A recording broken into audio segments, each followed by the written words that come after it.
Thank you, Mindy, and thank you to Affinity Plus for the partnership on the Business Council and for hosting this event this morning. I should start by welcoming the folks that are watching on Facebook Live. This is the first time the Roseville State of the City is being able to be accessed that way, and it's a sign of new technology, and hopefully it's working. Great. All right. So we're all set. And I just want to, again, start by saying I'm pleased to be able to spend some time with you all this morning to provide another annual update to the state of our city in Roseville. We can begin with the basic assessment first. Roseville continues to be in a very good state. We continue to be well positioned to stay that way for the foreseeable future. In Roseville, we continue to be beneficiaries of the strong local and state economy, as well as our excellent location in the region. We can be proud of our diverse employment base, our thriving businesses, innovative and forward-thinking educational institutions, a healthy nonprofit sector, great parks and other amenities, and an excellent transportation connections. As I have said, one way or another in each of the State of the City remarks for these last now 7 years, so much of what gives us these advantages and assets in which we can take such pride comes from the hard work and commitment of the people who live here, who work here, who own businesses here, volunteer here, and who care about each other here in Roseville. I believe the best thing we can do as a local unit of government is to be sure that everything we do contributes to the success of all those other efforts in this community, or at the very least, stays out of the way of those efforts.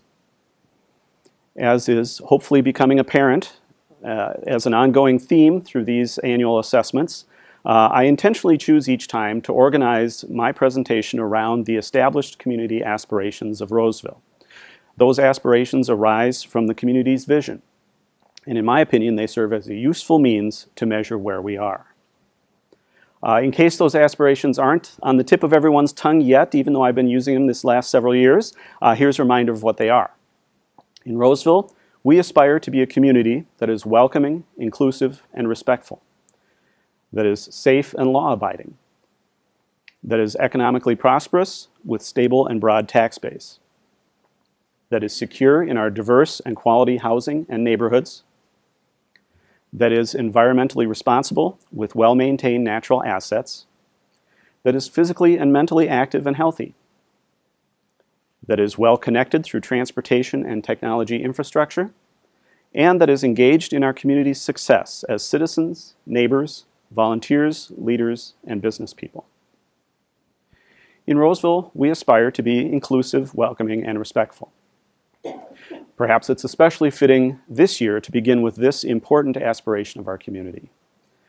We've seen events in the last year, from the terribly sad and tragic shooting of Philando Castile in our neighboring city of Falcon Heights, to the very real concerns of our neighbors who have come here as immigrants, considering some of the heated election rhetoric and subsequent government actions at other levels that reinforce the primacy of this aspiration in Roseville. I believe that all of us must make an extra effort these days to remember this aspiration and to seek to live it every day in our lives. And that's why I've been especially heartened by a number of efforts that the people in Roseville have undertaken over the last year to do just that. There have been excellent conversations and educational efforts organized by the Roseville Area School District, both district-wide and at individual schools. I'm also glad to know that the district is continuing these efforts in 2017. There have been a number of efforts of individuals in the community and organizations to do similar education and opportunities to have conversations in Roseville. One effort that the city has been involved in brought the city and the school district and individuals in the community together. It is very aptly titled Imagine Roseville, which is building on the name of our 2005 visioning effort. Imagine Roseville was initiated by a combination of concerned individuals, council members, and city advisory commissioners after the Castile shooting. I'm truly proud of the planning group, which has brought together those usual participants, along with some great contributors from our community who have not been usual participants in city life. The work has been well done, and my hope is that some of those not usual participants can become, I should say, usual participants in city and civic life going forward. So what is Imagine Roseville? Imagine Roseville was envisioned as 3 community gatherings in an effort to help make connections in our community in light of changing demographics. The first gathering was held in October and was a chance for participants to express their reactions to the Castile shooting and surrounding events. Folks expressed the range of emotions that they had with each other, and then also had a chance to learn more about what we have been doing in Roseville related to policing policies and training in a number of relevant areas. The second gathering in December was an opportunity for ideas to come forward that might be the genesis of policies and actions that can be taken forward. And plans are underway for the third gathering, which will actually be likely a series of more in-depth discussions on general topic areas that are intended to move closer to specific policies and actions that can then be put into effect.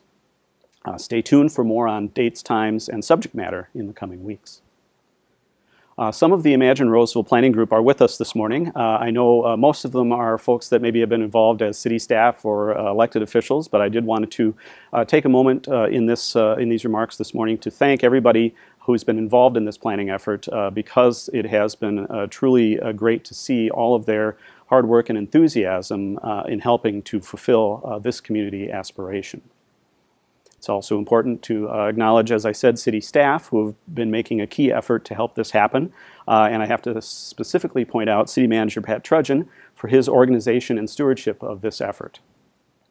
And of course, I have to say a special thanks to the Roseville Police Department and especially Chief Mathwig, Community Relations Coordinator Corey Yunke, and actually the whole department for really engaging the community on these issues and all the while serving with great professionalism and care during a time of great stress and anxiety, both in the community and among the law enforcement folks. So I want to especially thank our police folks. I should also note that the second aspiration that we talk about in Roseville is being safe and law-abiding. And while we're on the subject of policing, we should note that some of the other efforts the police department has undertaken in the last year to continue to help us be safe and law-abiding in our community. The Roseville Police Department has stepped up training in the areas of mental health awareness and de-escalation and has begun an initiative supported by the City Council to provide all sworn personnel with crisis intervention training by 2018. In addition, grant funds have been leveraged to enhance auto theft reduction efforts in Roseville, and also importantly in Roseville with our aging demographics to continue to fight identity theft and prevent victimization by scams in our senior community. Roseville in 2017 will be joining a number of police forces in Minnesota and around the country who implement department-wide use of body cameras for all officers. And not to be forgotten in these efforts to keep us safe and law-abiding is the Roseville Fire Department, who have also been taking steps towards this aspiration. Fire Department continues its transition to full-time firefighter staff with the addition this past year of a deputy fire chief and other changes to supervisory staffing. In addition, the full-time roster has grown by 2 new additional hires to a total of 9. And as a reminder, this use of full-time staffing intends to provide consistent service during times of day when the demand for services are high, but the paid-on-call staffing model leaves gaps in terms of staffing.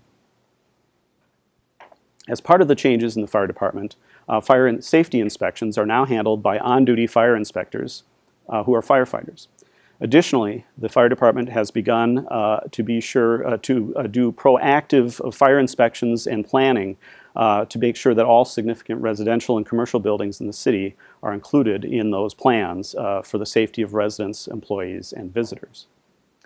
And then finally, under the aspiration of safety, at the urging of the fire departments in Ramsey County, including our own, the City Council in Roseville approved last year entering into a joint powers agreement with other agencies for a pilot program to dispatch the closest available unit to calls for services in the county, regardless of the jurisdiction, in an effort to get the closest responders there in an emergency. Beyond that encouraging note, I just noticed I skipped a page.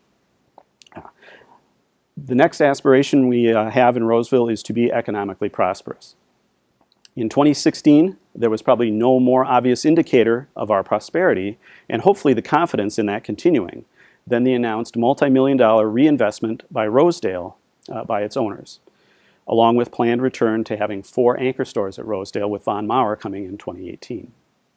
Beyond that encouraging note, we can also see positive signs in the headquarters of Calyx being completed in the Twin Lakes area, along with 2 new hotels and additional retail in that area. And currently efforts are underway to complete the preparation of the PIC terminal site in Langton Lake, or just south of Langton Lake, for redevelopment through removal of the old building foundations. More broadly measured, the City of Roseville has issued over 4,700 building permits in 2016, with a valuation of over $146 million. This represented a 15% increase in permits over the previous 5-year average. Significantly, this total included nearly 250 commercial remodels and over 1,500 residential remodels. In order to enhance Roseville's economic development efforts as a city, the city transitioned in 2016 from a Housing and Redevelopment Authority to an Economic Development Authority. An EDA has the powers of an HRA, in addition to greater ability and tool sets to promote economic development. And the City Council felt that economic development focus was important, and therefore we wanted to make sure that we had those tools and abilities at our hands. And as part of that objective in 2016, the Roseville EDA put in place financial incentive and property acquisition policies for the city that spell out our objectives and priorities in those areas so that we can facilitate those efforts going forward. And also city staffing has been realigned, and we've engaged some consultants in the area of economic development. In Roseville, we aspire to be secure in our diverse housing and neighborhoods. Roseville continues to work to add diversity and improve the quality of our housing. In 2016, the city approved the Wheaton Woods development at Dale Street and County Road C, which includes 6 smaller lots where smaller homes with less of a footprint and a smaller yard can be built to meet that type of demand in Roseville. We also continue to review and make adjustments to our rental licensing and inspection program for apartment buildings over 4 units that we put in place a couple of years ago, with the goal of promoting maintenance and upkeep and improving the living conditions of renters in Roseville. We want to make sure that those buildings are more secure places to live, and especially for those who are entering the housing market at the lower income end. In Roseville, we aspire to be environmentally responsible with well-maintained natural assets. Our parks and recreation and public works areas of the City of Roseville continue to be the vanguard for our environmental and natural asset maintenance efforts. Growing out of the Park Renewal Program as that wraps up has been a solid natural resources volunteer stewardship program with monthly events that combine both education and action. And importantly, leadership in these efforts have been largely undertaken by a core of dedicated volunteers who are tremendously appreciated for those volunteer efforts. 2 very relevant highlights this past year in these areas of environmentally responsible and natural resources management within the Parks and Recreation system are programs that establish or that had established a butterfly garden at the Harriet Alexander Nature Center, as well as hosting of bee and pollinator-friendly gardening workshops and a bee nest building program. Public Works involvement in this area has been highlighted by a couple of park-related efforts as well. The first is at the Upper Villa Park, a stormwater reuse system has been put into operation, which diverts nearly 80% of the possible area stormwater flows into the new system and providing 2.5 million cubic feet of stormwater volume reduction. The purpose of this is to help take stormwater out of the stormwater piping system and actually reuse it, at least in part, for irrigation on the ball fields at that park, which is a way to, once again, divert water out of the stormwater system. In addition to that, we also started a new recycling contract in 2017, which now includes recycling in city parks, once again as a pilot program. That's a key link to recycling efforts to reduce waste streams, especially relevant in our parks and natural areas. One final important area of maintenance of our natural resources, although I'll say it is certainly not one that's without controversy, is the management of the wildlife populations in Roseville. Roseville instituted in 2016 a wildlife feeding ban, and then more recently held a sharpshooter deer herd reduction in order to more closely align the deer population with the natural resources and habitat available in the community. Certainly this received headlines as it seemed to pit deer lovers against gardeners, but an important aspect behind the City Council's support of this was the management of the herd size for the benefit of the animals themselves. In Roseville, we aspire to be physically and mentally active and healthy. And as might be expected, much of the work in this area also falls within the Parks and Recreation realm. One exciting project that will soon be bearing fruit, so to speak, is a new orchard that was planted at the Muriel Saline Arboretum last spring. This was spearheaded by the Food Group, which is a local nonprofit that works to feed those in hunger in our communities as part of their Fruits of the City program. The fruits harvested from the orchard will go to food shelves, and volunteers will tend the trees and harvest the fruit. The initial planting was generously supported by Wells Fargo Bank and included financial support as well as volunteer labor to plant trees on a very cold and wet weekend last spring. Other key efforts to promote active and healthy lifestyles included 2 strategic park land acquisitions in 2016. First, we initiated acquisition as a city of the property located in the southeast corner of County Road B and Cleveland Avenue as a down payment on the Park Renewal Program commitment to add parkland in southwest Roseville. This site will provide park amenities to nearby residents, including the Midland Grove condominiums and Ferris Wood townhome residents. A second property is also being acquired, and this one is on the southeast side of Roseville at 1716 Marion Street near Rice and Larpenteur. This site offers the opportunity for unique partnerships with grant funders and service providers to not only provide needed recreational amenities for the nearby apartment complexes, but also to bring services to the many Karen refugees that live in the area who don't have access to transportation to get to services. So we'll be able to bring services to the park and provide them there. The city anticipates extensive public input processes beginning this spring to plan both of those parks. And it'll be exciting to see what becomes the vision for those parks, which are essentially blank canvases now. The Park and Rec Department's long-standing neighborhood park planning process is one of the foundational examples of what we strive for as community engagement in Roseville. And there'll be another public input process related to the park system and active and healthy living this spring, which is kind of wrapping up an engagement effort through using a design firm to help develop concepts for the Cedar Home Golf Clubhouse. We've had an advisory committee over the last year that has made some recommendations, and those concepts will be coming forward for public input. Actually, there's a meeting in the coming week to do that. The idea is to have a multi-season, multi-function facility that not just serves golfers, but the rest of the community and for years to come. In Roseville, we also aspire to be well connected through transportation and communications infrastructure. I should note that 2016 was a red letter year with respect to connections in the Twin Lakes area, which is going to be most of the focus of my remarks this morning in regard to this. Not only was an upgrade of the 35W and County Road C Cleveland interchange completed, but also, at long last, the Twin Lakes Parkway was connected all the way through to Fairview Avenue. This connection of Twin Lakes Parkway provides an important connection to and from the businesses and residents in the area between County Road C and County Road D and Twin Lakes to get to and from the I-35W freeway. It relieves rush hour pressures on County Roads C and D, and especially the intersections of Fairview Avenue with Lydia and County Road D, which intersections are currently over capacity during the afternoon rush hour and are a great deal of stress for the neighbors in that area. In 2017, the project at Twin Lakes Parkway will be completed with the addition of a traffic signal at Twin Lakes Parkway and Fairview Avenue. We're also looking at additional improvements in that area at the east end of the Twin Lakes area at Lincoln Drive, Terrace Drive, County Road C, and Snelling, where we are trying to do some improvements for traffic movements and safety in that area and try to make a smoother connection between Twin Lakes Parkway and Snelling. And then another key connection in the Twin Lakes area is at County Road C and Snelling Avenue. Just recently, the city received word of the award of federal funding for a third northbound lane of Snelling Avenue between County Road B2 and Lydia. The construction won't start right away. It'll occur as matching funds become available through redevelopment in Twin Lakes.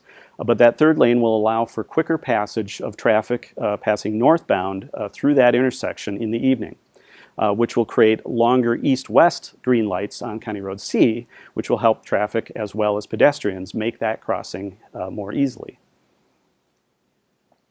In Roseville, we also aspire to be engaged in our community's success. And I touched on it a little earlier with the mention of the park planning efforts, but I think there may be no better testament to how our community is engaged in its success than the level of volunteerism among its residents and businesses.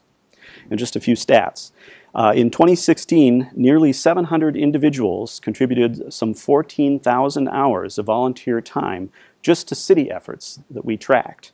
That doesn't include non-recorded time, of which there was some, and it doesn't include, as I understand it, things such as coaching or support in the Park and Recreation program. So that's 14,000 hours that were contributed by volunteers in 2016. And I should note that all of that data about volunteering is collected thanks to a database that was established and managed by our volunteer coordinator, Kelly O'Brien, with the help of volunteers. And it's thanks to Kelly and city staff in virtually every department and a number of volunteers that Roseville in 2016 became the first civic entity in the United States to be Service Enterprise certified as a volunteer-supported organization. And I think that's a testament, once again, to the volunteer commitment we have in this community.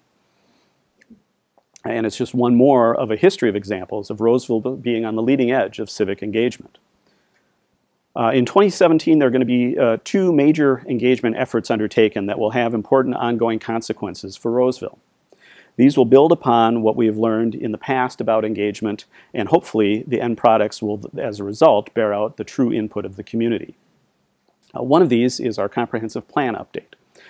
This will update the chart of the city's course for the next 10 to 20 years with respect to land use, transportation, infrastructure, and many other facets of city business, which was last updated in 2008. The other is a continuation of the Rice and Larpenteur revitalization effort that was begun with our partners in St. Paul, Maplewood, and Ramsey County last year. This will develop a vision for that area of southeast Roseville at Rice and Larpenteur and a guide plan for implementation of that vision.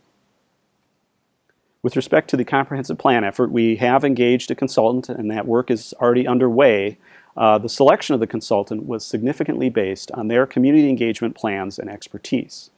The objective is to do much of the work in 2017 so that we're ready to have the plan in place by the state mandated deadline in 2018. Also earlier this year, proposals were solicited for a consultant to guide the Rice and Larpenteur efforts, and the advisory group of elected officials and staff from the four partners just recently met to consider selection of that consultant, and soon that process will get back underway to build on the community meeting that was held July of last year. This project, or the objective of this effort, is also to complete the planning process in 2017, resulting, as I said before, in a vision as well as short, medium, and long-term implementation steps that can be adopted by all of the entities involved. So we have a lot to do in 2017 in terms of planning for our future. And these are just two examples of the larger engagement efforts that we undertake. But there are numerous smaller efforts that have been and continue to be undertaken in Roseville. And we continue to learn and adapt our efforts as we go. And I need to mention some key partners in that process, which are our Citizen Advisory Commissioners in the Community Engagement Commission, who have provided notable policy guidance with respect to land use notification processes, grassroots development of neighborhood associations, and outreach to underrepresented groups in the community to engage them in civic decision-making.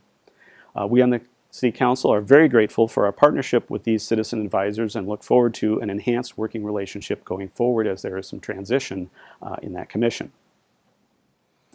Well, as usual with these State of the City remarks, I can really only kind of scratch the surface of what we in Roseville are doing. And of course, my focus is primarily on what we as a city government are doing. However, I believe that these examples that are highlighted here in these remarks can represent all of the things, great and small, that individuals and organizations across this community do every day to enhance and strengthen the state of our city. And that is among the reasons why, despite the thousands of words that I've said this morning, that you've had to listen to. Words really can't adequately express my pride in calling Roseville my home and in serving this great community as your mayor. So thank you very much.